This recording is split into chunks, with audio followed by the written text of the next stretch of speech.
Hello दोस्तों, स्वागत है आपका हनु ग्लोबल स्टडीज के इस मंच पर। और उम्मीद है कि आप लोग सभी स्वस्थ होंगे, अच्छे होंगे और आपकी पढ़ाई भी अच्छी चल रही होगी। सबसे पहले तो आपको हम लोग एक यहाँ पर जो परीक्षा वाणी की सीरीज चल रही है आपके उत्तराखंड में होने वाले प्रत्येक एग्जाम के लिए बहुत महत्वपूर्ण सीरीज है आपकी। आप लोगों को सबसे पहले तो ये बता दें, हम लोग पढ़ने का जो तरीका है वो चेंज करने जा रहे हैं जी आप लोगों का, कि जिस भी प्रकार से आप लोगों ने पढ़ रखा है उसमें थोड़ा सुधार करना। और इसी के सापेक्ष में एक बात ये भी बता दें कि वीडियोज आपका जो चैप्टर उठाया हमने यहाँ पर चैप्टर नंबर 2 उत्तराखंड में हम लोगों ने प्रशासनिक का चैप्टर उठाया, शासन प्रशासन का टॉपिक उठाया आपका। इसके हम लोग 3 या 4 पार्ट में इसे क्यों बना रहे हैं, यहाँ पर हम लोग छोटे छोटे हम लोग इसके पार्ट क्यों कर रहे हैं यहाँ पर जी। करने के तो हम लोग इस चैप्टर को पूरे 1 से 1.5 घंटे में सारे को एंड कर देते हैं हम लोग। और आप लोगों ने देखा भी होगा यूट्यूब पर वीडियो और भी हो सकती है, यदि आप लोगों को पढ़ना होगा परीक्षा वाणी में तो कोई इशू नहीं है, लेकिन हम लोग आप लोगों को बता रहे हैं हमें और आपको मिलकर के चेंज करना है जी तरीके को। अगर मैं ज़्यादा मैटर आप लोगों को अभी दे दूंगा, इसमें पूरे चैप्टर को अभी अंडरलाइन करवा दूं कि ये पढ़ लो आप लोग इसमें से, तो समस्या हो जाएगी आप लोगों के सामने। क्या समस्या होगी आप लोगों के सामने वो बता देते हैं। कभी कभी हम लोग जब ज़्यादा पढ़ते हैं तो उसमें से कुछ ही पॉइंट हमारे रुक पाते हैं जी मन में अच्छे तरीके से। जब हम लोग थोड़ा थोड़ा करके पढ़ते हैं तो अच्छे तरीके से ज़्यादा पॉइंट हमारे रुकते हैं, अब कुछ पॉइंट नहीं ज़्यादा रुकते हैं। तो हमें ये तरीका सीखना है यहाँ पर कि पहली बार में हम लोग बहुत धीरे से चलेंगे ताकि हम लोग अधिक पॉइंटों को समझ पाएँ।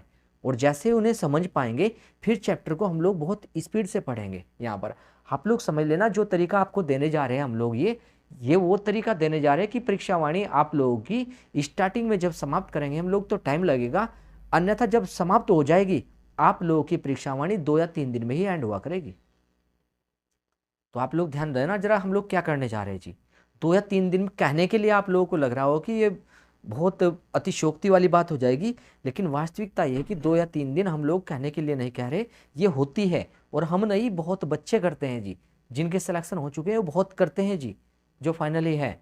तो इसलिए आप लोगों को बता रहे कि तरीका चेंज करना, वे कैसे कर लेते हैं कैसे नहीं, उसे सीखना।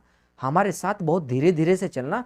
यदि आप लोगों को कुछ सुझाव देना होगा या जैसे भी, तो आप लोग कमेंट सेशन में दे सकते हैं। अब देखो जरा, हम लोग बात कर रहे हैं परीक्षा वाणी पर, और पढ़ने के लिए हम लोगों को 2 या 3 चीज़ों की ज़रूरत है। एक तो ज़रूरत यह है कि जब भी आप लोग क्लास को स्टार्ट करोगे हमारे साथ, तो ये समझ लेना कि कमरे में आप हो और हम हैं, तीसरा और कोई यदि है तो आप लोग उसकी बात बिल्कुल नहीं सुनोगे, उसे बिल्कुल स्पष्ट रूप से बोल दीजिए कि जब तक हम लोग क्लास करेंगे तब तक हम और आप बात नहीं करेंगे। आप लोग चाहे इसे रिकॉर्डेड फॉर्म में देख ले या आज देख ले या कल देखे जी वीडियो को जी, हम लोग इसे इस प्रकार से देखेंगे। जब आप लोग पढ़ने बैठोगे हमारे साथ तो बस आप और हम जो कहेंगे वो आप सुनोगे, और जो हम पूछेंगे वो आप लोग जवाब दोगे मन में हमें वैसे। और जिस तरीके को हम लोग बताएंगे बिल्कुल एकाग्रता से उसे फॉलो करना आप लोग हमारे साथ में। अगर आप लोग ये सारी प्रक्रिया हमारे साथ लेकर चलते हैं तब हम लोग आपके साथ मिल करके कुछ कर पाएंगे जी। आप और हम दोनों मिलेंगे जब इस प्रकार से, तब जाकर के हम लोग एग्जाम में इस बुक में जो भी पढ़ाए अपने साथ में उन क्वेश्चनों को लेकर जा सकते हैं। अन्यथा में एग्जाम में जाने से पहले आप लोगों के पर्सन समाप्त हो जाएंगे, वे पर्सन एग्जाम में पहुंचते भी नहीं और आप लोग भूल जाते हैं उन्हें। तो बस उन्हें रोकने का प्रयास करना है, तरीके में लेकर चलना। अब वही था, स्टार्ट करते हैं जरा हम लोग अपनी वीडियो को। और वीडियो में हम लोग देखें यहाँ पर जरा कि और एक बात और भी बता दें कि स्टार्टिंग में हम धीरे से चल लें तो आप लोग अपने मोबाइल की वहाँ पर हम लोग देखते हैं स्पीड बढ़ाकर मत सुनना इसे अभी वीडियो को, आपका नुकसान होगा स्पीड बढ़ाने से। आप लोग इसे केवल जितनी भी स्पीड से हम लोग बोल रहे हैं उतनी स्पीड से सुनना। आप लोग इसकी वहाँ पर स्पीड मत बढ़ाना अभी। कारण समझना क्यों मत बढ़ाना, क्योंकि जो पॉइंट हम लोग समझाना चाह रहे हैं धीरे से, पहले उन्हें समझ लो, एक भी पॉइंट छूट ना जाए। क्योंकि भले ही आप लोगों को ज्ञान हो, वहाँ पर पुराने बच्चे हैं ज्ञान है, लेकिन कुछ नए बच्चे हैं वे नहीं जानते। लेकिन हम लोग ये कहेंगे जो पुराने भी बच्चे हैं वे भी हमारे शब्द को पकड़ना, हम लोग क्या शब्द बोलते हैं, शब्दों का ही खेल होगा सारा जी। बस आप लोग ध्यान देना जरा पॉइंटों पर। तो देखिए जरा स्टार्ट करते हैं। और तरीका वही कि पहले हम और आप बैठे यहीं पर और आप हमारे सवालों के जवाब दोगे और उसके बाद में हम लोग आगे बढ़ेंगे जी। हमने क्या पीछे पढ़ा था पहले हम लोग आपसे पूछेंगे, आप लोग तैयार रहो जी। तो तैयार है आप सभी लोग यहाँ पर जवाब देने के लिए हमारे क्वेश्चनों का? जो हमने पढ़ा था पूछेंगे उसमें से ही, ताकि आप लोगों को तैयार करें हम लोग अभी। अब सुनना जा, आप लोग हमें ये बताइए कि राज्य में राज्य का संवैधानिक प्रमुख कौन होता है?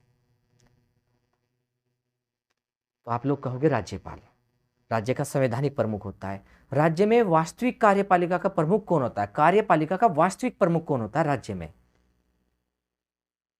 तो आप लोग कहोगे यहां पर मुख्यमंत्री। नाम मात्र का कार्यपालिका प्रमुख हमारा राज्यपाल है और वास्तविक कार्यपालिका प्रमुख मुख्यमंत्री होता है राज्य में। यहां पर आप लोग ये बताइए कि उत्तराखंड में हम लोग पढ़कर चलते हैं कि वर्तमान में कौन से नंबर के मुख्यमंत्री चल रहे हैं? आप लोग कहोगे यहां पर 12वें नंबर के मुख्यमंत्री चल रहे हैं। और आप लोग ये बताइए कि व्यक्तिगत रूप से कौन से नंबर के मुख्यमंत्री हैं? तो आप लोग कहोगे यहां पर 10वें नंबर के। अच्छा, राज्यपाल कौन से नंबर के चल रहे हैं? 8वें नंबर के राज्यपाल। कौन है राज्यपाल अभी? गुरमीत सिंह। गुरमीत सिंह राज्यपाल बने हुए। प्रथम राज्यपाल कौन थे? सुरजीत सिंह बरनाला। यदि आप लोगों को इन्हें सोचने में टाइम लग रहा है या जैसे भी पुराने बच्चे यदि है कोई यहाँ पर, तो वे ध्यान देना कि उनकी तैयारी में भी कमी है, उन्हें रिवाइज की आवश्यकता है। यदि नए बच्चे थे उन्हें भूल रहे हैं वे प्रश्नों को, तो वे ध्यान दें यहाँ पर कि वे भी जो पीछे पढ़ा दिया उसे रिवाइज करो, फिर अगले वाला भी देखो जरा उसके साथ। यही हम लोग बताना चाह रहे हैं कि गलती कहाँ है आप लोगों की। आप लोग गलती में सुधार करते चलो, यही तरीके सीखने जी हमारे साथ मिलकर जी। आइए जरा आप लोग हमें ये बताइए कि उत्तराखंड में हम लोग पढ़ते हैं यहाँ पर कि जो मुख्यमंत्री होता है, मुख्यमंत्री वास्तविक प्रमुख होता है। हमारे यहां पर उत्तराखंड में न्यूनतम संख्या क्या है मंत्रिपरिषद में? आप लोग कहोगे 12।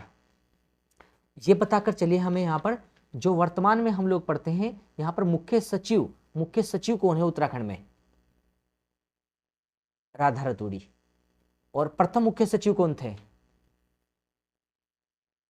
अजय विक्रम सिंह। वर्तमान में ये बताइए कि तहसील कितनी उत्तराखंड में? 110। गढ़वाल कमिश्नर कौन? आप लोगों को देना ही जी जवाब यहाँ पर जी कि गढ़वाल कमिश्नर कौन है, कुमाऊं कमिश्नर कौन है। आप लोग जवाब देकर चलना इन चीजों के। आप लोग बताना हमें यहाँ पर जरा कि महाधिवक्ता, महाधिवक्ता कौन है वर्तमान में? एहसन बाबुलकर। कौन से आर्टिकल के अनुच्छेद के तहत महाधिवक्ता की नियुक्ति होती है? अनुच्छेद 165 में। महाधिवक्ता की नियुक्ति कौन करते हैं? राज्यपाल। अच्छा, महाधिवक्ता किनके प्रसाद पर्यंत होते हैं या उनका कोई कार्यकाल होता है? तो महाधिवक्ता का कोई कार्यकाल नहीं है, राज्यपाल के प्रसाद पर्यंत है। राज्यपाल जब चाहे उन्हें हटा सकते हैं जी। महाधिवक्ता क्या होता है? महाधिवक्ता राज्य का सबसे बड़ा कानूनी अधिकारी महाधिवक्ता होता है या विधि अधिकारी महाधिवक्ता होता है। प्रथम महाधिवक्ता कौन थे उत्तराखंड के? आप लोग कहोगे ललिता प्रसाद नैथानी, लेकिन वे अंतरिम थे, अस्थायी। लेकिन पहले निर्वाचित महाधिवक्ता बताओ। मेहरबान सिंह नेगी पहले निर्वाचित महाधिवक्ता है। अच्छा, कितने वर्ष का अनुभव चाहिए महाधिवक्ता बनने के लिए? आप लोग कहोगे 10 वर्ष का अनुभव चाहिए। कहीं पर न्यायालय में हो 10 वर्ष तक उसने, हम लोग कहेंगे अदालत में उसने वकालत की हो, अधिवक्ता रहा हो या 10 वर्ष तक न्याय क्षेत्र से जुड़ा हो। अब आप लोगों को एक काम और करना, आप लोग जैसे ही पढ़ाई स्टार्ट करोगे तो आप लोग पीछे जो पढ़ा है आप लोगों ने, राष्ट्रीय पक्षी, राष्ट्रीय पशु वहाँ पर जी, और प्रतीक चिन्ह भी पढ़े आप लोगों ने, वहाँ पर ब्रह्म कमल को भी पढ़ा है वहाँ पर, और बुरांश को भी पढ़ा है। उन सब चीज़ों में आप लोग कॉमन बातें लेना। जैसे बुरांश का भी वैज्ञानिक नाम है, ब्रह्म कमल हम लोग देखते हैं यहाँ पर, ब्रह्म कमल का भी वैज्ञानिक नाम है, मोनाल का भी वैज्ञानिक नाम है, कस्तूरी मृग का भी वैज्ञानिक नाम है। और ये कितनी ऊंचाई पर रहते हैं ये भी कॉमन बात है। मतलब सब की कॉमन बातें कि कितनी ऊंचाई पर रहते हैं सारे, उसे एक साथ में याद करना। सारों के वैज्ञानिक नाम क्या है, एक साथ में याद करना। और उनसे क्या क्या होता है, उनकी विशेषता फिर अलग अलग भी याद कर सकते हैं। तो जो कॉमन बातें हैं पीछे पढ़ी आप लोगों ने, और कौन से को कब घोषित किया गया यहाँ पर जी, प्रतीक चिन्ह कब आए हैं, वे सारी बातें आप लोग ध्यान से रिवाइज करते चलना। आप लोगों की तैयारी तभी अच्छी होगी जब आप लोग वहाँ पर प्रश्न को एक बार सुन लो और ऑप्शन देखने की जरूरत ना पड़े और आप लोग जवाब दे दो। चलिए आगे बढ़ते हैं उसी सीरीज के साथ में, थोड़ा सा और हम लोग इसे बढ़ाते हैं। भले ही हमारी इसमें 4 क्लास लगे, लेकिन हम लोग धीरे धीरे से पढ़ेंगे नए बच्चों के साथ में, ताकि उन्हें अवसर मिले याद करने का, और वे याद करते रहना जी सर। ठीक है जी, देखो जरा हम लोग यहाँ से बॉक्स छोड़ गए थे, इसमें बॉक्स पर रह गए थे जी। आज बॉक्स पर पढ़ते हैं पहले, फिर आगे बढ़ेंगे हम। अब देखो ये हमने जो पीडीएफ लगा रखी है, नई बुक की लगा रखी है परीक्षावाणी की। आप लोगों के पास, कुछ के पास नई बुक होगी, कुछ के पास पुरानी बुक होगी। आप लोग के पास जो भी बुक है उसी बुक से काम करना, बस करना हमारे अकॉर्डिंग, जो नई चीजें होगी ऐड करते चलना। अब देखो पुरानी बुक में हम लोग देखकर चले यहाँ पर उसमें 1814 और 15 लिखा होगा। 1814 में ये गढ़वाल, 1815 में कुमाऊं, पर अंग्रेजों के कब्जे के बाद, इस प्रकार से लिखा होगा पुरानी बुक में। लेकिन ध्यान से सुनना हमारी बात, जो हम लोग बताना चाह रहे हैं नई के अकॉर्डिंग। गोरखों को पराजित करने के बाद, लिखा ना बॉक्स में, गोरखों को पराजित करने के बाद 1815 में अंग्रेजों ने अलकनंदा, अलकनंदा के पश्चिमी क्षेत्र मतलब टिहरी रियासत, अलकनंदा के किस ओर, पूर्व में या पश्चिम में टिहरी रियासत हम लोग देखकर चलेंगे। अलकनंदा के पश्चिमी क्षेत्र में टिहरी रियासत है। ये पॉइंट याद रखना, क्यों याद रखना पड़ेगा बता देंगे जी आगे जी आपको जी। टिहरी नरेश सुदर्शन शाह, टिहरी नरेश सुदर्शन शाह को सौंप दिया गया। मतलब कहने का अर्थ यह है कि गोरखों को पराजित कर दिया है अंग्रेजों ने। अंग्रेजों ने गोरखों को भगा दिया 1815 में उत्तराखंड से, और उत्तराखंड से अंग्रेजों ने जब गोरखों को भगा दिया तो अलकनंदा का पश्चिमी एरिया टिहरी रियासत का कहलाया। पश्चिमी एरिया वो किसे मिल गया, सुदर्शन शाह को दे दिया उन्होंने वहां पर, क्योंकि ऐसा बताया गया कि सुदर्शन शाह ने ही अंग्रेजों से संधि की थी, समझौता किया था कि वहां पर अंग्रेजों को भगा दो, ये संपत्ति हमारी होती थी, बदले में आप लोग हमसे 7 लाख रुपए ले लेना। ऐसी कोई संधि बताई गई है यहाँ पर जी कि सुदर्शन शाह ने की थी यहाँ पर अंग्रेजों के साथ। अब जब अंग्रेजों ने गोरखों को भगा दिया तो सुदर्शन शाह के पास पैसे नहीं थे 7 लाख रुपए वहां पर देने को। तब उन्होंने क्या किया कि अंग्रेजों ने अलकनंदा के पूर्व का क्षेत्र, जिसे ब्रिटिश गढ़वाल कहा गया, को अपने अधिकार में लेकर कुमाऊं कमिश्नरी क्षेत्र का अंग बना दिया, कुमाऊं कमिश्नरी का अंग बना दिया, और मुख्यालय उसका क्या रख लिया, श्रीनगर। तो गढ़वाल का जो क्षेत्र था हम लोग पढ़कर चल रहे, गढ़वाल के क्षेत्र को यहाँ पर जी, गढ़वाल का क्षेत्र हम लोग देखें यहाँ पर कि एक एरिया हमारे गढ़वाल का पड़ेगा यहाँ पर पश्चिमी भाग, एक पूर्वी भाग। पश्चिमी भाग तो मिल गया अलकनंदा के पश्चिम का एरिया, टिहरी रियासत का नाम दे दिया, और पूर्वी भाग को दे दिया कुमाऊं कमिश्नरी। कुमाऊं कमिश्नरी कहा गया जो पूर्वी भाग को कहा, और उसका मुख्यालय बना दिया श्रीनगर। और ये सारा कब्जा किसका हो गया यहाँ पर, अंग्रेजों का। श्रीनगर में इधर कुमाऊं कमिश्नरी में अंग्रेज हो गए और टिहरी में सुदर्शन शाह हो गए। 1815 की बात चल रही है यहाँ पर जी। और देखो उसी टाइम की बात है देहरादून और चक्राता। देहरादून और जो चक्राता है ये एरिया देखो जरा, ये देहरादून चक्राता, अंडरलाइन करके चलेंगे, देहरादून चक्राता आदि क्षेत्रों को सहारनपुर जिले में सम्मिलित कर लिया गया। तो 1815 के आसपास की बात है, देहरादून और चक्राता क्षेत्र सहारनपुर जिले में चला गया, और यहाँ पर जो अलकनंदा के पूर्व का एरिया है वो अंग्रेजों के पास कुमाऊं कमिश्नरी बन गया, और अलकनंदा के पश्चिम का एरिया क्या बन गया यहाँ पर, तो टिहरी बन गया। हम लोग यदि बताएं यहाँ पर कि मान लो ये उत्तराखंड का एरिया था, मान लो ये उत्तराखंड का एरिया था, और इस उत्तराखंड के एरिया में ये 2 पार्ट कर देते हैं हम लोग यहाँ पर। इस 2 पार्ट में देखकर चले, ये एरिया हमारा क्या हो जाएगा जी, कुमाऊं कमिश्नरी, ये और हो जाएगा हमारा कुमाऊं कमिश्नरी का एरिया यहाँ पर जी। और ये एरिया कौन सा हो जाएगा, ये हो जाएगा टिहरी रियासत, ये टिहरी का। तो 2 पार्ट कर दिए गए उस समय जी यहाँ पर जी, और कुमाऊं कमिश्नरी और टिहरी रियासत। ये मान ली हमने अलकनंदा ने यहाँ पर इनके 2 पार्ट कराए थे, ये अलकनंदा जा रही थी ऐसे यहाँ पर जी, हमने कहा अलकनंदा का ये एरिया ऊपर टिहरी वाला, और ये सारा एरिया हम लोग देखकर चलेंगे ये कुमाऊं वाला। इस प्रकार से हम लोग देखकर चले जी। तो ध्यान देंगे जरा हम लोग पॉइंटों को यहाँ पर जी। तो हम लोग जो पढ़ रहे हैं यहाँ पर बात पढ़ रहे थे अभी बॉक्स में। तो देहरादून चक्राता 1815 के आसपास सहारनपुर में चला गया जी, देहरादून चक्राता। और तो इस समय अंग्रेजों, देखो लिखा है इस समय अंग्रेजी शासन के आरंभ में उत्तराखंड केवल 2 राजनीतिक प्रशासनिक इकाइयों में था। वे 2 राजनीतिक प्रशासनिक इकाई, एक कुमाऊं कमिश्नरी, एक टिहरी रियासत। हमने कहा पूर्व में टिहरी रियासत अलकनंदा के, और पश्चिम में क्या है, कुमाऊं कमिश्नरी, अंग्रेजों का कब्जा इस पर जी। हाँ जी, अब यहाँ पर तो ये क्षेत्र थे हमारे पास जी उस समय जी।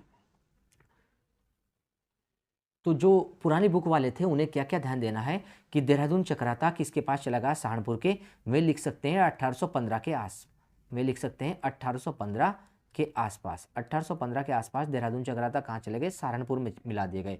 और टिहरी नरेश, देखो अलकनंदा के पश्चिम का एरिया क्या कहलाया जी, पश्चिम का एरिया कहलाया यहाँ पर जी। तो हम लोग पढ़ेंगे इसे यहाँ पर, अलकनंदा के पश्चिम में टिहरी और पूर्व में क्या है जी, ब्रिटिश गढ़वाल। ये लेकर चलना, दोनों पॉइंटों को ध्यान रखना जी। अब देखो जरा आगे देखो, इसमें 1839-40 लिख रहा है।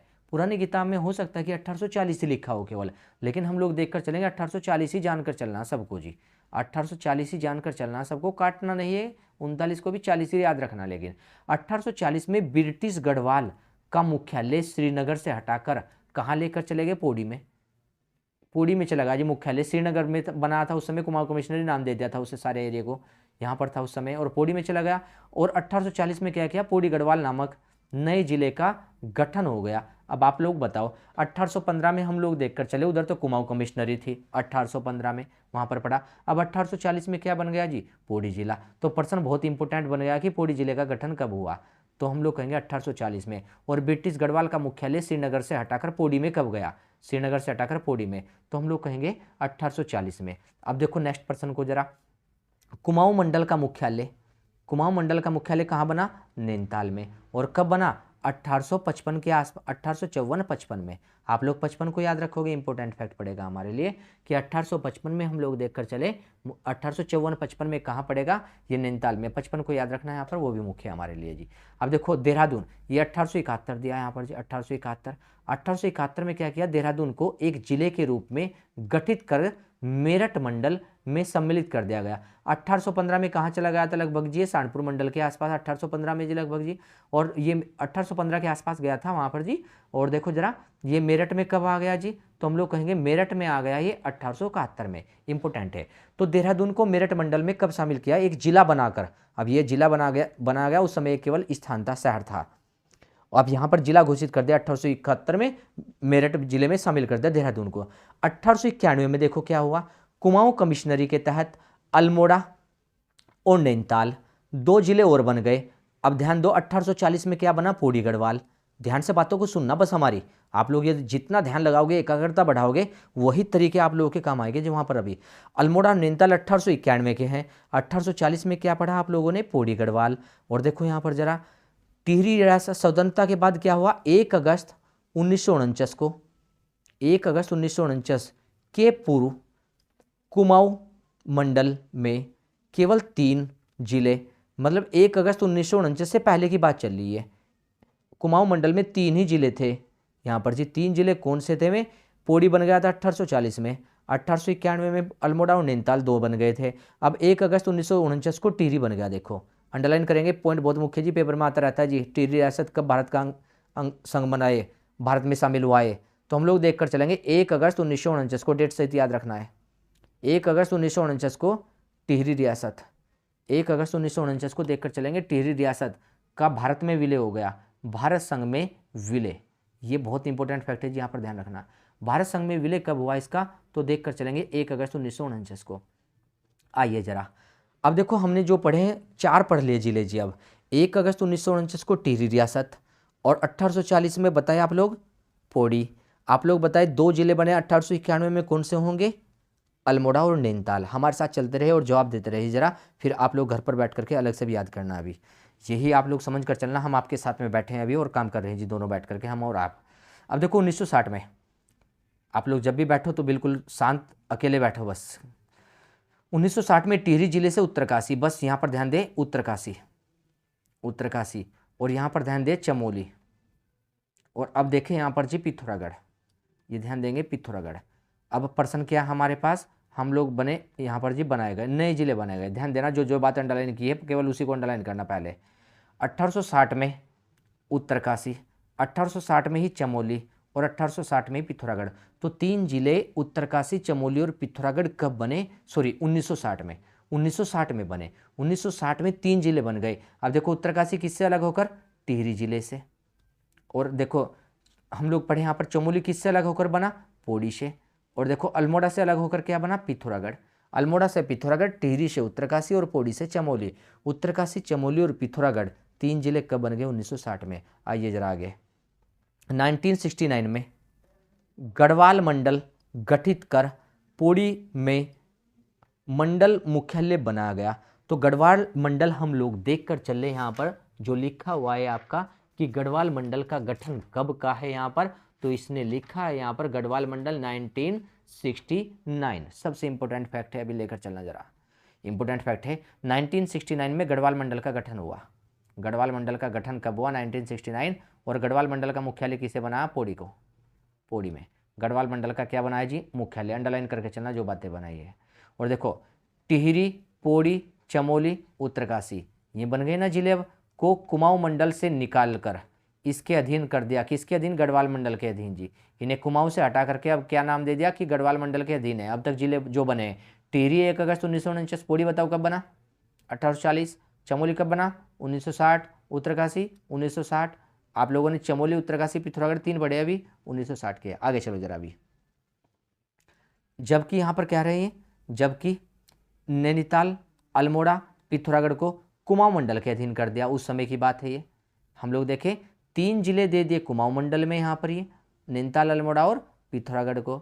ये 1969 में है। 1969 में गढ़वाल मंडल बन गया है। और देखो यहाँ पर जी गढ़वाल मंडल को मिल गया टिहरी, पौड़ी, चमोली, उत्तरकाशी। याद क्या करना पेपर के लिए, अब वो बात सुनो। अब बस यहाँ से केवल इतनी ही बात याद करनी कि गढ़वाल मंडल का गठन कब हुआ और इसका मुख्यालय क्या, ये कब किस पर गए, छोड़ दो वहाँ से, ये सब बातें नीचे छोड़ सकते हैं जी हम। आगे चलो जरा। आगे लिखा है यहाँ पर जी 1975 में देहरादून को मेरठ मंडल से हटाकर गढ़वाल में शामिल कर दिया गया। तो मेरठ में कब गया था देहरादून, हम लोग कहेंगे कब गया था, आप लोगों ने पीछे पढ़ा है 1871 में। मेरठ में इसे एक जिला बना दिया था 1871। मेरठ से आ गया है ये, और कहाँ शामिल हो गया जी, अब गढ़वाल मंडल में सम्मिलित हो गया यहाँ पर जी। कब सम्मिलित हुआ, 1975 में। पॉइंट को देखकर चलना, क्या बताया, मेरठ मंडल में गया था 1871 में, और ये गढ़वाल मंडल में शामिल हुआ 1975 में, और लगभग देहरादून में गया था, ये सहारनपुर में गए थे उस समय, देहरादून और चकराता हम लोग कहेंगे 1815 के आसपास गए थे उस समय जी। तो देखो जरा आगे, देखो जरा 28 दिसंबर 1988 को अंडरलाइन करेंगे पॉइंट को, इंपोर्टेंट पॉइंट है। सहारनपुर मंडल के तहत हरिद्वार जिले, बस इतनी बात अंडरलाइन करो पहले अभी, हरिद्वार जिले का गठन 28 दिसंबर 1988 को हुआ। और कौन से मंडल के तहत हुआ था इसका गठन जिले का, सहारनपुर मंडल के तहत हुआ था, याद रखेंगे, सहारनपुर मंडल के तहत जिसका गठन उस समय सहारनपुर मंडल में था। राज्य गठन के बाद, मतलब उत्तराखंड का गठन होने के बाद, इसे सहारनपुर मंडल से निकाल दिया, हटा दिया, अब गढ़वाल मंडल में शामिल कर दिया। अब गढ़वाल मंडल में है ये। हमने कहा हरिद्वार कब बना, तो 28 दिसंबर 1988। आप लोग जवाब देना, देहरादून जिला कब बना यहाँ पर गढ़वाल मंडल में, 1975 में। देहरादून हम लोग पढ़कर चले, मेरठ में कब गया था जिला बनकर, तो आप लोग कहोगे 1871 में। आप लोग बताना हमें गढ़वाल मंडल का गठन कब हुआ है, 1969 में। आप लोग बताए पौड़ी गढ़वाल कब बना, 1840 में। आप लोग जवाब देकर चलना हमें यहाँ पर कि उत्तरकाशी, चमोली और पिथौरागढ़ तीनों जिले ऊपर के हैं। अगर हम लोग ये बताएं यहाँ पर कि ये उत्तराखंड मान लिया, ये यहाँ पर जी, और एक जिला यहाँ पर ऊपर है, यहाँ पर जी उत्तरकाशी, एक यहाँ मान लिया हमने यहाँ पर जी चमोली, एक यहाँ मान लिया ये पिथौरागढ़। ये तीनों जिले उत्तरकाशी, चमोली और पिथौरागढ़ ये कब के हैं जी, 1960 के हैं। ये हैं 1960 के। तो हम लोग यही बात बताना चाह रहे हैं 1960 में कौन कौन से जिले बने। अब देखो 28 दिसंबर 1988 को कौन बना, हरिद्वार। चीज़ों को समझते चलना जरा। आइए, रिपीट करने का कारण भी यह है हमारा कि आप लोग इसे अच्छे से समझ पाओ, बस यहाँ पर जी रिपीट करने का क्वेश्चनों को ये कारण है। 30 सितंबर 1995 को उधम सिंह नगर जिले का गठन किया गया। 30 सितंबर 1995 को उधम सिंह नगर बना। और देखो 15 सितंबर 1997, ठीक है, और 16 सितंबर 1997, 16 सितंबर, और डेट ईयर क्या है, 97। 15 सितंबर को चंपावत, और देखो चंपावत और बागेश्वर, और 16 सितंबर को रुद्रप्रयाग जिला। ठीक है जी, यहाँ पर रुद्रप्रयाग जिला और चंपावत और बागेश्वर कब के हैं, यहाँ पर जी 15 सितंबर के, और 16 सितंबर में क्या पढ़ रहे जी हम लोग यहाँ पर, रुद्रप्रयाग। तो 1997 में चंपावत, रुद्रप्रयाग और बागेश्वर 3 जिले हो गए 1997 में। एक तो देखो 1997 में ही यहाँ पर पढ़ेंगे चंपावत, 1997 में ही पढ़ेंगे बागेश्वर, 1997 में पढ़ेंगे रुद्रप्रयाग, और 1997 में ही चंपावत। तो चंपावत, रुद्रप्रयाग, बागेश्वर 3 जिले 1997 के हैं यहाँ पर, और 3 जिले 1960 के भी पढ़े आपने, उत्तरकाशी, चमोली और पिथौरागढ़। ऐसे कॉमन बातें जोड़ते चलना ताकि याद हो आपके जी। चलिए जरा आगे, अभी एक बॉक्स था ये जो आपको समझाया, आप लोग देखकर चलना। अभी जरा एक बॉक्स और भी था कहीं पर, उसे भी आप लोगों को बता देते हैं हम लोग यहाँ पर, जो आपका रह गया था। देखो जी ये बॉक्स जी यहाँ पर जी, पुरानी किताब वाले भी देखकर चलना, नई किताब वाले भी देखकर चलना। पुरानी किताब में अगर नहीं होगा कुछ पॉइंट तो उसे ऐड कर लेना हमारे साथ में मिलकर जी।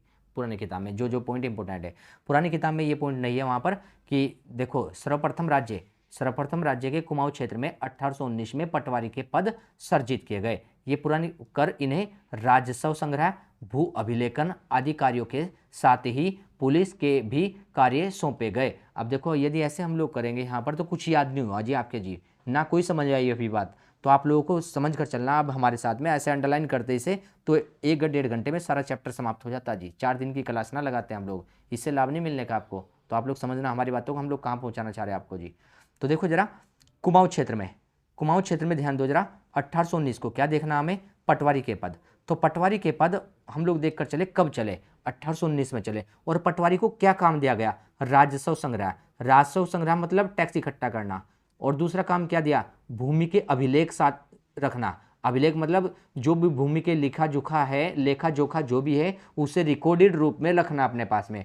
आदि कार्यों के साथ ही और क्या काम दे दिया, पुलिस का काम भी। मतलब पटवारी के क्या काम हो गए, पटवारी के तो भूमि के कागज भी रखने हैं और टैक्स भी कलेक्ट करना है जी, जैसे गांव गांव में जाते थे वहां पर जी आप लोग देखते हो टैक्स लेने, और पुलिस का भी काम देखना वहां पर जी।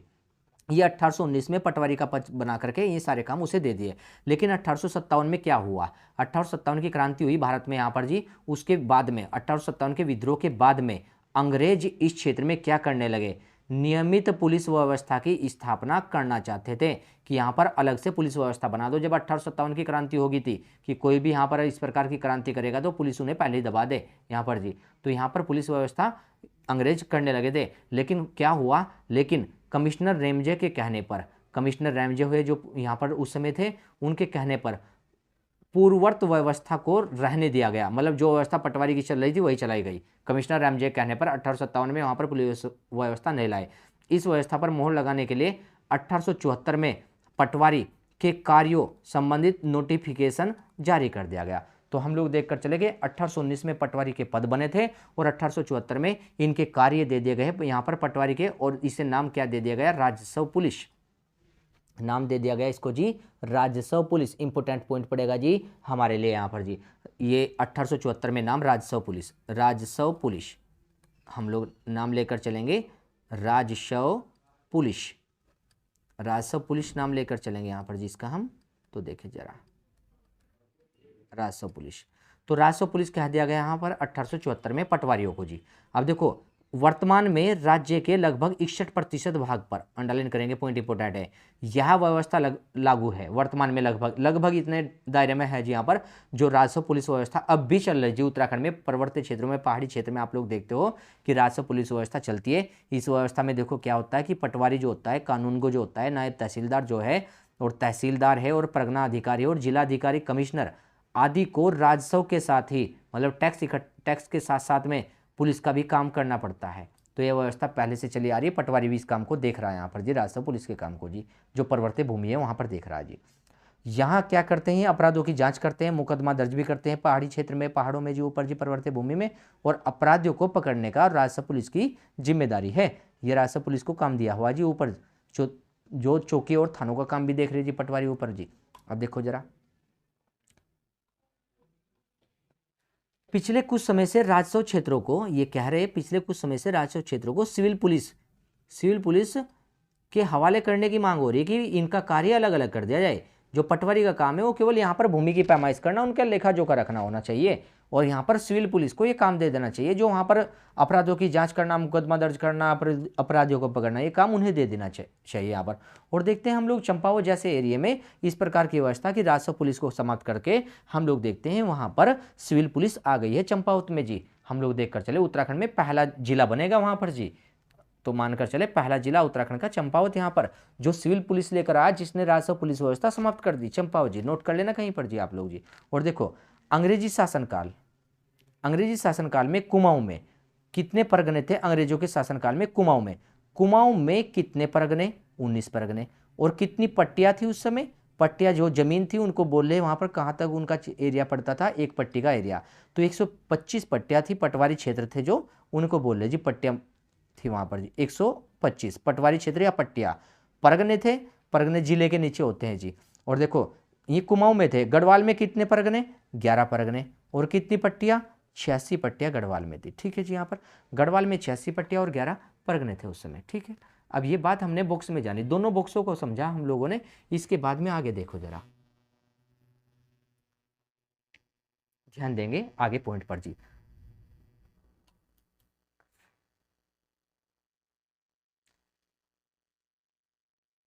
महाधिवक्ता वगैरह ये कल हो गए थे आपके जी। आज हम विधानमंडल पर आ चुके हैं जी। आइए जरा टॉपिक जी, समझने का टॉपिक है जो आपका, पढ़ते हैं इसको जरा। विधानमंडल क्या होता है, तो हम लोग देखते हैं विधानमंडल, राज्य में विधानमंडल बोलते हैं, देश में इसे संसद होती है जी। पूरे देश को जो संभाल रही है वो संसद है यहाँ पर जी, और राज्य में विधानमंडल संभाल रहा है। और विधानमंडल के कितने अंग होते हैं, तो 3 अंग होते हैं। विधानमंडल के 3 अंग होते हैं। एक अंग होता है जी राज्यपाल, विधानमंडल का एक अंग होता है राज्यपाल, और एक अंग होता है यहाँ पर जी, हम लोग देख कर चले जी, विधानसभा। विधानसभा राज्यपाल होता है, और एक होता है जी विधानसभा, और एक होता है जी विधान परिषद। विधान परिषद एक परिषद होती है, एक विधानसभा है और एक विधान परिषद है, एक राज्यपाल है। 3 अंग होते हैं। अब जो बड़े बड़े राज्य होते हैं जिनका एरिया भी बड़ा होता है, जनसंख्या भी अधिक होती है, वहां पर तीनों मिलते हैं। लेकिन जो छोटे क्षेत्र हैं वहां पर 2 ही मिलते हैं, वो है विधानसभा और राज्यपाल। दोनों बिल्कुल कंपलसरी मिलते हैं, छोटे एरिया में भी और बड़े में भी। लेकिन विधान परिषद बस वहीं मिलेगी जिसका एरिया बड़ा है, क्षेत्र बड़ा है, वहां पर विधान परिषद मिलती है। तो हमने 3 अंग जाने विधानमंडल के। अब तीनों अंग में देखें हम लोग यहाँ पर, राज्य में विधि निर्माण, राज्य में विधि निर्माण मतलब कानून का निर्माण। विधि निर्माण के लिए विधानमंडल, विधानमंडल समझ के 3 है, राज्यपाल, विधानसभा और विधान परिषद जी। विधानमंडल की व्यवस्था की गई है विधि निर्माण के लिए, मतलब कानून बनाने का काम कौन करता है जी, विधानमंडल करता है, समझ कर चलना। और विधानमंडल के 2 अंग है। यहाँ पर 2 अंग क्यों बताए, ये उत्तराखंड के लिए बताए केवल। उत्तराखंड में 2 अंग है, एक राज्यपाल है और एक कौन है जी, विधानसभा। क्योंकि उत्तराखंड का एरिया छोटा है, बड़ा नहीं, इस कारण से 2 अंग बताए। अब यूपी में चले जाओ, यूपी में 3 अंग है, राज्यपाल भी है, विधानसभा भी है, विधान परिषद भी है। तो विधानमंडल के कुल अंग कितने हैं हमारे, तो हम लोग देख कर चलेंगे 3 अंग है। और उत्तराखंड के विधानमंडल के कितने अंग है, तो 2 अंग है उत्तराखंड के विधानमंडल के। अब देखो काम क्या है इनका, कानून बनाना, विधि निर्माण करना, कानून बना। देखो राज्यपाल के विषय में थोड़ी सी बात जान लेते हैं, बाकी बातें सारी हम लोग राज्यपाल के विषय में संविधान में पढ़ेंगे अलग से जी।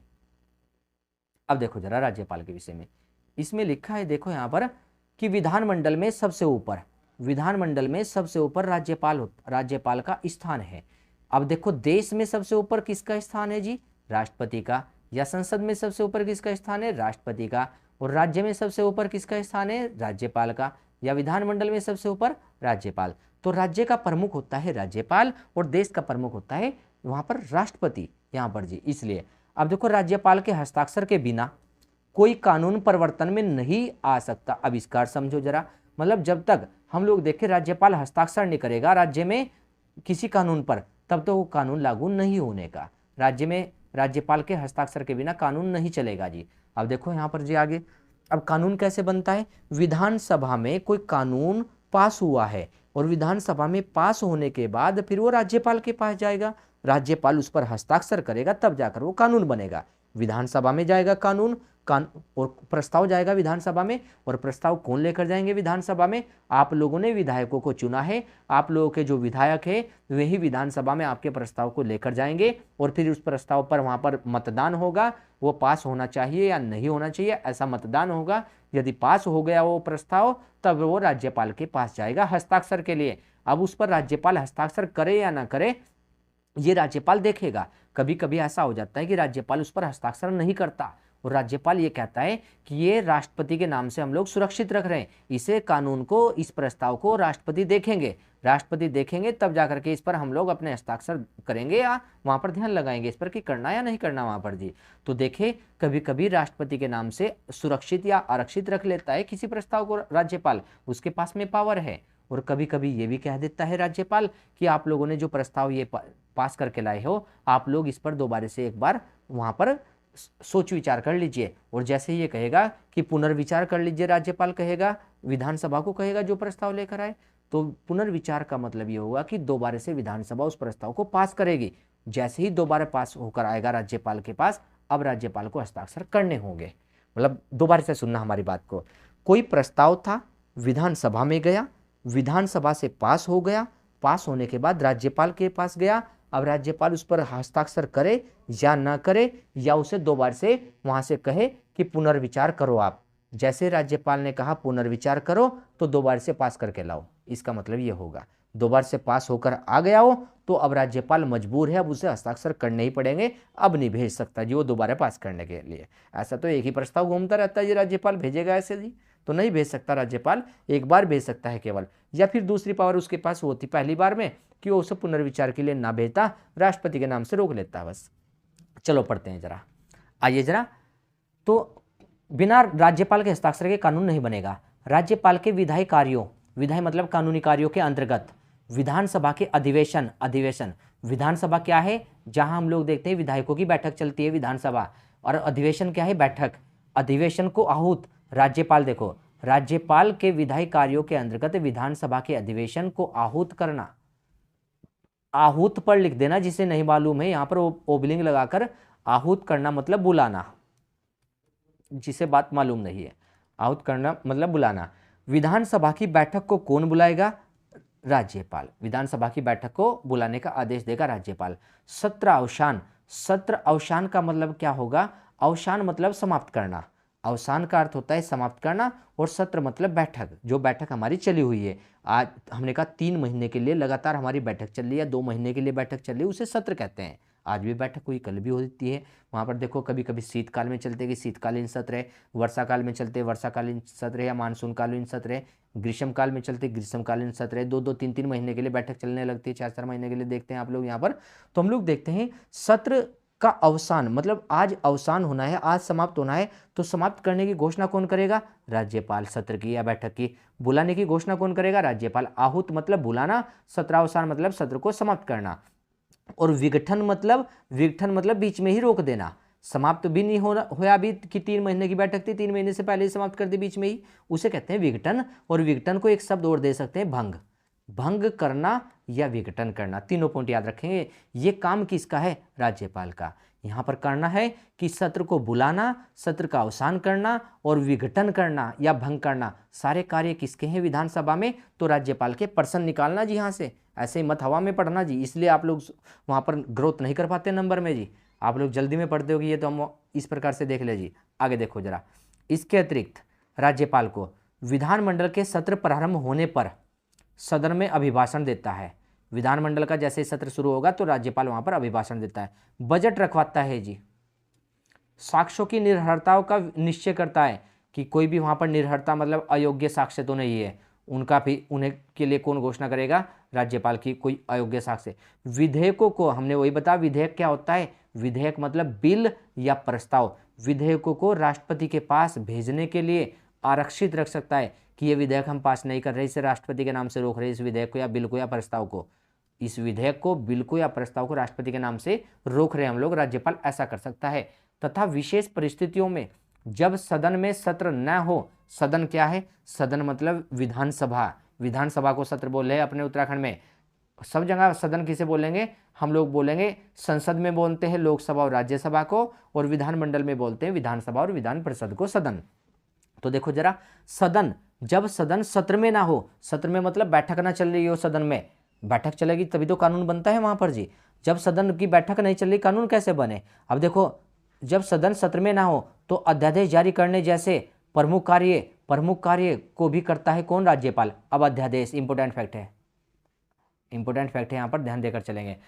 अध्यादेश जारी कौन करेगा और किस स्थिति में करेगा, जब विधानसभा की बैठक ना चल रही हो, विधानसभा की बैठक ना चल रही हो और कानून पास करना बहुत जरूरी हो गया है यहाँ पर, और सत्र चल नहीं रहे। अब कानून तो तब पास होता है जब विधानसभा से पास हो जाए, फिर राज्यपाल के पास जाएगा, लेकिन विधानसभा से कैसे पास कराए, उसकी तो बैठक ही नहीं चल रही। तो ऐसी स्थिति में क्या करते हैं कि राज्यपाल अपनी इच्छा से क्या करता है, राज्यपाल कि उस कानून को कुछ समय के लिए लागू करवा देता है।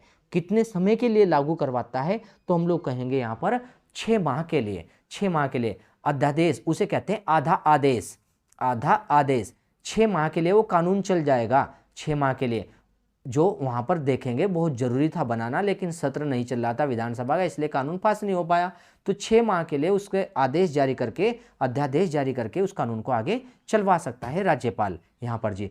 और कौन से अनुच्छेद के तहत कर सकता है राज्यपाल ये, हम लोग कहेंगे 213 अनुच्छेद, अनुच्छेद 213 के तहत राज्यपाल अध्यादेश जारी कर सकता है। और अध्यादेश द्वारा जारी किया गया कानून कितने समय तक है, हम लोग कहेंगे 6 माह तक, 6 माह तक ये कानून चलेगा जो अध्यादेश जारी हुआ। 6 माह के अंदर विधानसभा की बैठक भी हो जाएगी। जैसे ही विधानसभा की बैठक होगी तो इस प्रस्ताव को, इस कानून को विधानसभा में ले जाया जाएगा। अब विधानसभा ने अगर पास कर दिया तो ये कानून चल जाएगा आगे। अगर विधानसभा ने पास नहीं किया तो 6 माह पूरे होते ये कानून जो अध्यादेश में आता है वो समाप्त तो हो जाएगा। आप लोग एक एक पॉइंट को बहुत ध्यान से सुनना, हमारी चाहे वीडियो को एक बार आप लोग रिवाइज करके सुन लेना, आप लोग जी से एक बार अच्छे से सुनना, लेकिन फिर बार बार अपनी किताब से ही पढ़ना आप लोग। ये सभी राज्यपाल के विधायी कार्य है। ये विधायी कार्य मतलब कानूनी कार्य, कानून के विषय में क्या क्या राज्यपाल कर सकता है ये बात बताइए यहाँ पर कानूनी कार्य। आइए जरा आगे थोड़ा सा और हमारे लिए, अब थोड़ा सा और बता देते हैं आपको जरा। विधानसभा, ये लिखा देखो यहाँ पर जी, विधानसभा। विधानसभा हमने विधानसभा बता, विधानसभा की संरचना संविधान के कौन से अनुच्छेद में, हमें देखना अनुच्छेद, संविधान के कौन से अनुच्छेद में विधानसभा होती है, तो हम लोग कहेंगे 170 में। 170 के तहत विधानसभा होती है और 213 के तहत राज्यपाल का अध्यादेश है, याद रखना। और विधानसभा में क्या होती है, राज्य के वयस्क मतदाताओं द्वारा चुने गए सदस्यों से मिलकर बनती है। मतलब हम लोगों की आयु 18 साल हो चुके हैं और जो 18 साल हो चुके हैं वे लोग अपने में से क्या होते हैं जी, विधायकों को चुनते हैं। आप लोग जो 18 साल के हो चुके हैं, जिनका मतदाता सूची में नाम है, वे विधायकों को वोट डालते हैं और विधायकों को जैसे ही वोट डाली वे बन गए विधानसभा के सदस्य। तो इस प्रकार से फिर गठन हो गया किसका जी, विधानसभा का। कौन सा आर्टिकल के तहत गठन हुआ, 170 के तहत। अब देखो इसी अनुच्छेद के तहत यह भी व्यवस्था है कि किसी राज्य की विधानसभा में अधिक से, किसी राज्य की विधानसभा में अधिक 500 और कम से कम 60 सदस्य हो सकते हैं। पॉइंट बहुत मुख्य है, अंडरलाइन करना। जहां पर जनसंख्या अधिक है राज्य में और क्षेत्रफल भी अधिक है, जनसंख्या अधिक है जिस राज्य में, वहां पर विधानसभा में विधायकों की संख्या अधिक होती है। विधानसभा में अधिक लिखा ना, अधिक से अधिक क्या है जी, 500 और कम से कम कितने जी, 60। जो राज्य छोटा होता है उनमें सदस्य कम से कम 60 हो सकते हैं और जो राज्य बड़े हैं उनमें विधानसभा के सदस्यों की संख्या, विधायकों की संख्या 500। और उत्तराखंड में कितने रखे हुए, 70। तो उत्तराखंड की विधानसभा में विधायकों की संख्या बताओ कितने हैं, तो विधानसभा के सदस्य निर्वाचित किए जाते हैं कितने जी, 70। उत्तराखंड की विधानसभा में 70 है और दिल्ली में भी 70 ही है, ध्यान रखना। दिल्ली की विधानसभा में भी 70 है और उत्तराखंड की विधानसभा में भी 70 विधायक है। जबकि यूपी में देखें तो लगभग 403 है लगभग जी। तो सबसे ज्यादा विधानसभा के सदस्य कहाँ हैं, अगर प्रश्न पूछे हम लोग आपसे जी, कहीं पर नोट कर लेना कॉपी में ही। सबसे ज्यादा विधानसभा के सदस्य मिलेंगे यूपी में, 403 विधानसभा के सदस्य वहां पर जी, मतलब 403 विधायक बनते हैं वहां पर जी। तो सबसे अधिक हम लोग देखकर चले कहां पर है विधानसभा के सदस्य, यूपी में है जी यहाँ पर जी। और उत्तराखंड में कितने जी, हम लोग देखें 70 है। अब विधानसभा के सदस्यों का चुनाव कहां से होता है, विधानसभा क्षेत्रों के वयस्क, लिखा देखो वयस्क मतलब 18 साल से ऊपर मतदाताओं द्वारा प्रत्यक्ष रीति से, प्रत्यक्ष रीति को समझ रहे आप लोग, समझ लेना, डायरेक्ट वोट डालते हैं हम लोग इन्हें, उसे कहते हैं प्रत्यक्ष रीति। जनता डायरेक्ट चुनती है जिन्हें, जैसे गांव के प्रधान को आप लोग डायरेक्ट चुनते हो, तो गांव के प्रधान को वोट डालते हो ना आप लोग, तो डायरेक्ट वोट डाली तो हो गया प्रत्यक्ष चुनाव। तो विधानसभा के जो विधायक होते हैं उन्हें भी तो डायरेक्ट वोट डालते हो आप लोग, वे भी क्या होते हैं हमारे, प्रत्यक्ष चुनाव। तो विधायक प्रत्यक्ष चुनाव से आते हैं यहाँ पर। अब देखो अनुच्छेद 173 लिखा है यहाँ पर, देखो अनुच्छेद 173 में विधानसभा की सदस्यता के लिए निर्धारित योग्यता इंपॉर्टेंट है। विधायकों के लिए क्या योग्यता होनी चाहिए, जो लोकसभा के लिए निर्धारित है वही योग्यता क्या होनी चाहिए विधायकों की। लोकसभा में भी यही ऐसी योग्यता होती है जो विधायक की होती है, मतलब लोकसभा के जो सांसद है उनकी योग्यता और विधानसभा के जो विधायक है उनकी योग्यता एक जैसी है। तो यहाँ पर क्या योग्यता है इनकी, भारत का नागरिक हो, पहला पॉइंट तो ये नागरिक होगा जी, सभी ध्यान रखेंगे। और उसकी आयु कम से कम कितनी हो, जो चुनाव लड़ रहा है 25 वर्ष की आयु पूरी कर चुका हो। विधायक बनना है तो 25 साल की आयु होनी चाहिए उसकी और भारत का नागरिक होना चाहिए। और क्या योग्यता रखी, वह भारत सरकार या किसी राज्य सरकार के अधीन लाभ के पद पर कार्यरत न हो। बहुत इंपॉर्टेंट फैक्ट है ये। तो देखो जरा, भारत सरकार हो केंद्र में मतलब, या राज्य की सरकार में कहीं भी, किसी भी लाभ के पद पर कार्यरत न हो। बहुत इंपॉर्टेंट फैक्ट है, कार्यरत न हो लाभ के पद पर।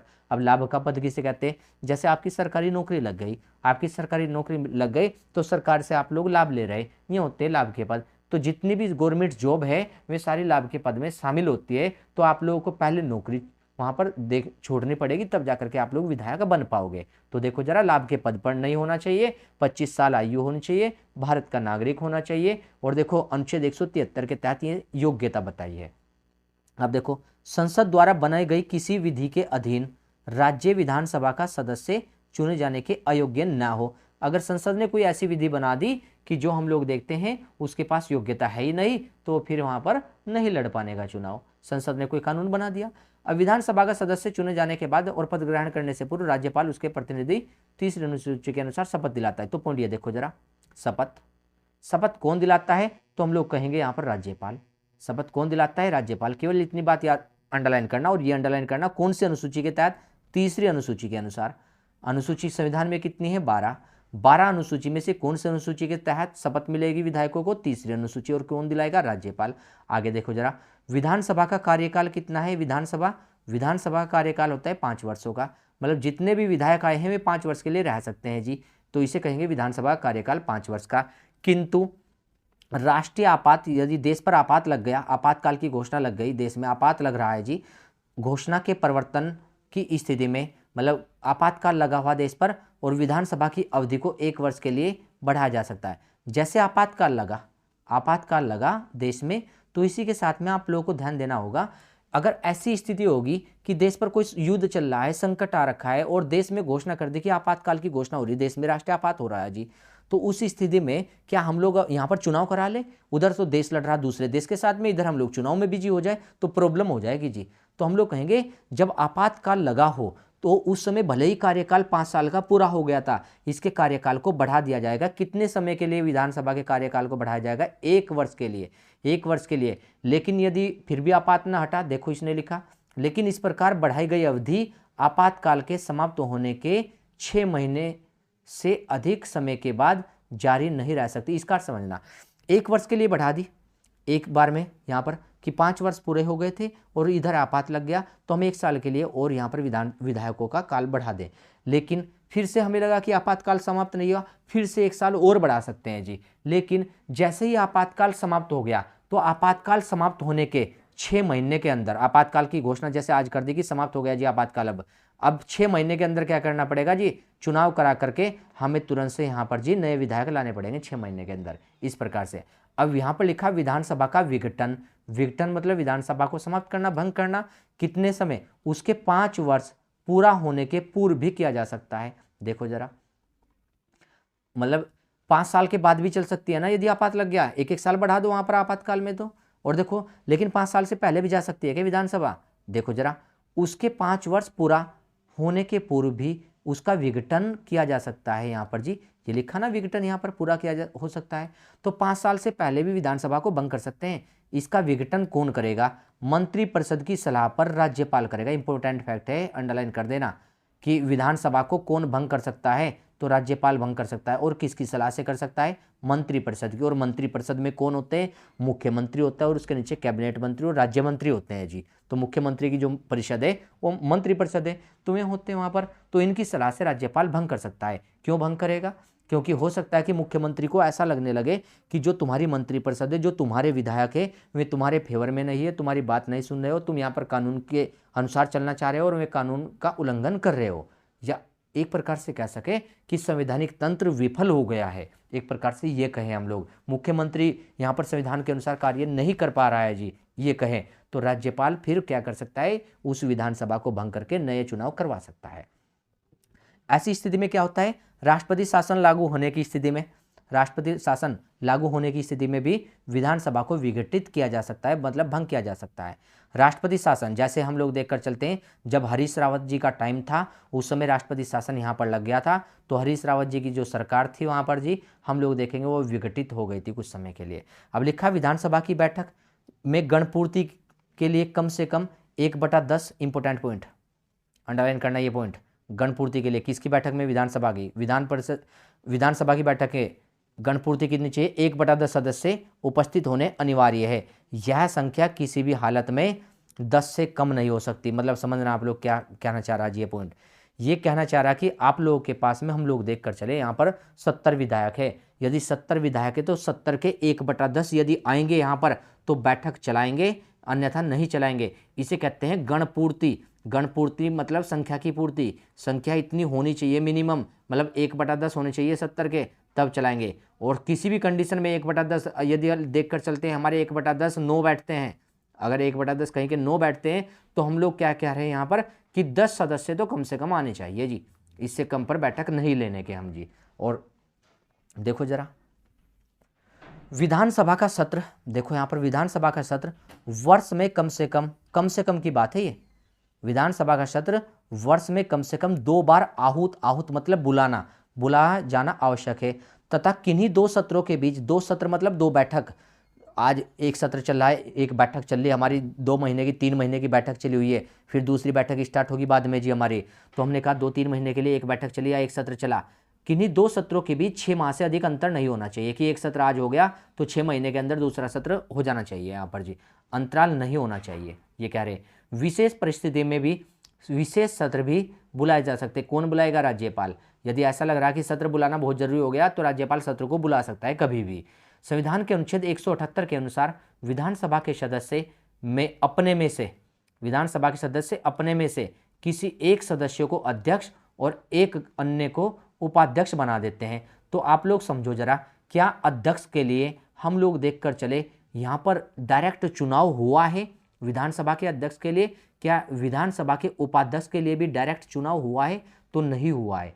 कौन से अनुच्छेद के तहत विधानसभा में अध्यक्ष उपाध्यक्ष है? 178, अंडरलाइन करना, 178 के अनुसार विधानसभा में अध्यक्ष और उपाध्यक्ष है। क्या कहा इसने कहा विधानसभा के सदस्य अपने में से, ये देखो जरा, हमने विधायकों को चुनकर भेज दिया, उन विधायकों ने फिर अपने में से एक को अध्यक्ष और एक को उपाध्यक्ष चुन लिया है। क्या हमने उन्हें डायरेक्ट वोट दी है अध्यक्ष उपाध्यक्ष को? तो नहीं दी, हमने तो विधायकों को वोट दी थी, तो हमने विधायकों को वोट दी, विधायकों का चुनाव तो डायरेक्ट था। क्या उपाध्यक्ष को और अध्यक्ष को भी दी? तो नहीं दी। ये चुनाव कैसा हो गया? इनडायरेक्ट। तो अध्यक्ष का चुनाव अप्रत्यक्ष, उपाध्यक्ष का चुनाव भी अप्रत्यक्ष होता है विधानसभा में। तो विधानसभा भंग होने पर अध्यक्ष अगली नवनिर्वाचित विधानसभा के प्रथम अधिवेशन होने तक अपने पद पर बना रहता है। इंपोर्टेंट फैक्ट लाइन है जी। यदि विधानसभा 5 साल से पहले ही भंग कर दी कि 3 साल हुए थे, 2.5 साल हुए थे और विधानसभा को भंग कर दिया जी, तो अध्यक्ष नहीं जाएगा अपने पद से। अध्यक्ष अपने पद पर तब तक बना रहेगा जब तक इसने कहा नवनिर्वाचित विधानसभा, नई विधानसभा का चुनाव कराओ और उसका प्रथम अधिवेशन होने तक, पहला बैठक उसकी होगी, उसका नया अध्यक्ष आएगा, तब तक ये अध्यक्ष बना रहेगा। तो अध्यक्ष का पद खाली नहीं होता विधानसभा के भंग होने पर भी, विधानसभा के भंग होने पर भी अध्यक्ष अपने पद पर बना रहता है जी। देखो जरा आगे, विधानसभा के अध्यक्ष सामान्यतः कितने समय के लिए? 5 वर्ष के लिए, किंतु इससे पहले भी उपाध्यक्ष को अपना इस्तीफा देकर पद को छोड़ सकता है। तो अध्यक्ष अपना पत्र किसे देगा? उपाध्यक्ष को दे सकता है जी। और उपाध्यक्ष अपना पत्र किसे देगा? अध्यक्ष को देकर जा सकता है। 5 साल से पहले भी अपने आप भी छोड़ना चाहिए पद ये, तो अध्यक्ष उपाध्यक्ष को, उपाध्यक्ष अध्यक्ष को देकर जा सकते हैं। अब देखो, यदि अध्यक्ष विधानसभा का सदस्य नहीं रहे तो भी उसे अध्यक्ष पद त्यागना पड़ता है। अध्यक्ष पद मतलब इसका कहने का अर्थ क्या है? यदि अध्यक्ष विधानसभा का सदस्य नहीं है, मतलब अध्यक्ष कौन बनेगा? विधानसभा का सदस्य होगा तभी वो अध्यक्ष बन पाएगा। अगर उसकी सदस्यता नहीं रही तो फिर वो अध्यक्ष पद भी छोड़ना पड़ेगा उसे। यदि वो विधायक ही नहीं रहा तो अध्यक्ष पद छोड़ना पड़ेगा। तो देखो जरा, इसके अलावा विधानसभा के तत्कालीन सदस्यों के बहुमत के प्रस्ताव के द्वारा भी अध्यक्ष को अपदस्थ किया जा सकता है। अब देखो, यदि वो हम लोग देखकर चले, जाना चाहे तो अपना त्यागपत्र उपाध्यक्ष को दे दे, अगर नहीं जाना चाहे तो हम लोग कहेंगे कि उसे हटाना चाह रहे जी हम तो। इसके अलावा विधानसभा के सदस्य, तत्कालीन सदस्य मतलब उस समय जो विधानसभा के सदस्य हैं सारे, तो वे सदस्य बहुमत मतलब हम लोग देखकर चले बहुमत के प्रस्ताव के द्वारा अध्यक्ष को हटा सकते हैं। तो अध्यक्ष को हटाने का अधिकार किसके पास है? तो विधानसभा के सदस्यों के पास ही अध्यक्ष को हटाने का प्रस्ताव है। लेकिन ऐसा प्रस्ताव पेश करने से पहले पूर्व अध्यक्ष को 14 दिन पहले सूचना देनी पड़ेगी। मतलब जिस अध्यक्ष को हटाने जा रहे हैं आप लोग वहां पर विधानसभा से, तो विधायकों को पहले वो सूचना देंगे, वे सदस्य, वो विधायक जो है, जो भी विधायक हटाना चाह रहे हैं जी अध्यक्ष को, वे पहले अध्यक्ष को सूचना देंगे 14 दिन पहले कि आपके खिलाफ हम लोग आपको हटाने का प्रस्ताव ला रहे और कारण यह है लाने का, तो लिखित में देंगे वहां पर 14 दिन पहले सूचना। तो देखो जरा, जब अध्यक्ष के विरुद्ध प्रस्ताव आ जाता है, प्रस्तुत हो जाता है, तो अध्यक्ष उस समय बैठक की अध्यक्षता नहीं करता। इंपोर्टेंट फैक्ट है ये भी, भाई उसी के खिलाफ तो प्रस्ताव ला रखा हमने और वही अध्यक्षता करेगा वहां पर, तो ऐसा तो नहीं होगा। परंतु देखो जरा इसमें आगे कुछ लिख रहे हैं,